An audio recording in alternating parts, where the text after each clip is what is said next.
Welcome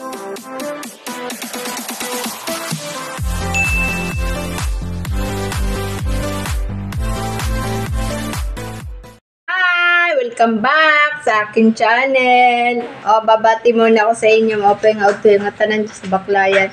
Ito pala ang aming pagkain ngayong linggo. Ayan guys. Sobrang init. Grabe. Ito yung pagkain namin. Nag-adobo ako ng chicken. Ang kanin namin.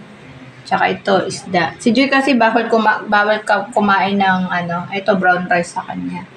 Ayan. Nagre-reduce si Joy. Ayan. Itong aming mga prutas for today. Ayan, prutas lang.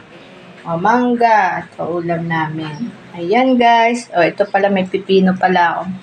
Tapos si Joy, nilaga ako ng ano ba tawag nito? Saging na saba. Ito yung ulam niya. Bawal kasi sa kanya yung mga iba-ibang mantika. Ayan.